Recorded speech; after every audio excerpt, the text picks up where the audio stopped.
this. Small business owners in Oakland, California say they're facing repeated threats and damage to their property. The latest incident at Tejo Restaurant and Bar in Oakland shows a man walk into the building and harass the staff and customers inside. Well, he then fled before police could get to the scene. The owner of that restaurant, Denise Wynn, says this is the new normal. She joins me now. Denise, thank you for getting up with us this morning and telling us your story. So tell us, what were you doing? What time was this when this all happened? This all happened at noon, just another day at the restaurant. And I was just running around, helping, cleaning the table. And this, I could hear this individual was yelling at my staff saying, no, to her, because she's like, hey, can I help you? And he said, no. And, she's like, well, then it's time to go. So I walked out and I'm like, can I help you? And he just like, no. And I'm like, you know what, if I can't help you, can I just ask you to leave? And he just said no in my face and started yelling. All right, guys, so we got to talk about probably one of the most pathetic stories I've ever read in my life, which really is an example of, again, we're living in Google for Cocoa Puff world here. Where criminals are put on a pedestal in society and innocent people are not. And even the innocent people who are affected by the criminals, if they're woke enough, don't even want to punish the criminals, right? Because, again, criminals are put on a pedestal, okay? They're worshiped, okay, at the woke altar, right? You're worshiping criminals, right? And a story like this is probably a prime example, as we got to talk about Miss Jen Angel, who unfortunately lost her life to a criminal after she was in a bank parking lot on February 6th, where she was subsequently robbed and critically injured by the fleeing vehicle. The 48-year-old longtime social activist, okay, she died 3 days later, and the criminal still has not been caught yet. However, because Miss Jen Angel was woke, okay, she believed in this thing called restorative justice, which basically means that criminals shouldn't be punished, and we'll get more into it a little bit later. And because of that, her family and woke activists are basically saying that if police actually catch the criminal, that the criminal shouldn't be thrown in jail, even though he robbed and murdered this innocent woman. So I want to talk about it. But before we get into it, I want to go ahead and play a news clip for you guys, so you guys get a better understanding of what's going on here, and then we're going to get into it. Take a look. Back open for business today, just a few weeks after the owner was killed during a terrible robbery. Our crime reporter Henry Lee is here now after talking to customers who showed up today in support. Henry. Heather, Jen Angel's Bakery is famous for its cupcakes with different flavors, all lovingly baked. Customers tell me they wanted to repay that love as they try to process their loss. You got banana cream pie. I got the lemon Myers. Anitra Henderson and her mother were among the first customers to visit Angel Cakes Bakery in Oakland on Wednesday.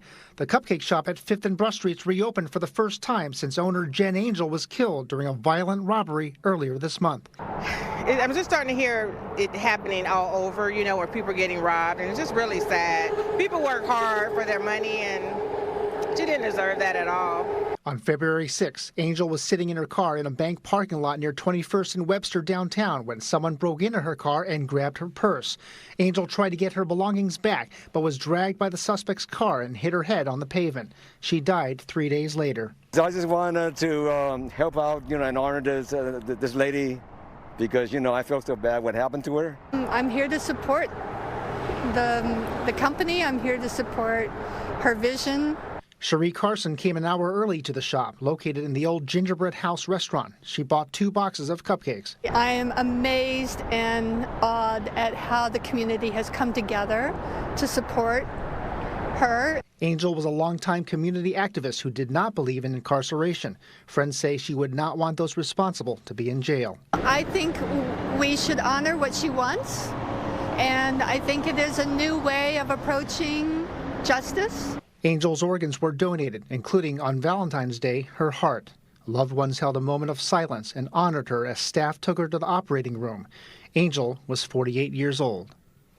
Oakland police are actively investigating and have made no arrests. Anyone with information is asked to give investigators a call. Live in the newsroom, Henry Lee, KTVU, Fox 2 News. Henry, thank you. Yeah, so you've seen that, you heard that.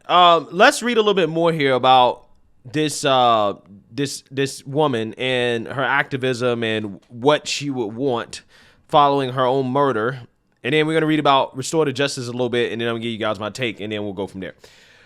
Jen Angel, a beloved Oakland baker and longtime activist, was in the parking lot of a bank on the 6th of February when she was robbed and then critically injured by the fleeing vehicle. The 48-year-old died 3 days later. As word spread, Angel's friends and loved ones did exactly what she would have done for them. They started organizing.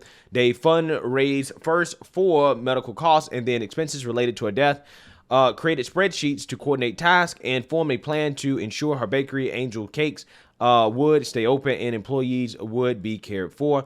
It was the kind of mutual aid and collective action she championed as a social justice advocate and anarchist. And as reporters began reaching out, her friends wrote a statement imploring them not to exploit her story. Quote, Jen's values call for pursuing all available alternatives to traditional prosecution, such as restorative justice. Please do not use Jen's life legacy of care and community to further inflame narratives of fear, hatred, and vengeance. Jen would not want to advance putting public resources into policing, incarceration, or other state violence that perpetuates the cycles of violence that resulted in this tragedy. Yeah, so basically what they're saying is that, well, Jen doesn't want the criminal to be punished, therefore we don't think the police should punish the criminal, right? Because that means putting more resources behind policing, which is something that Jen didn't want, right? Jen was an anti-police person, right? She was an anti-police activist, right? She was against incarceration. Again, I'm not going to go the Joy Behar route with this, okay? Because I actually have a conscience, okay? But the Joy Behar route may or may not be appropriate, right? In a situation like this. However, I'm not going to go there. I'm not going to go there. Pete Wodondi, a longtime friend, said Angel was steadfast in her opposition to prisons and support of community-based accountability. Quote, I have an enormous amount of gratitude for Jen's clarity and her mandate to us in our grief.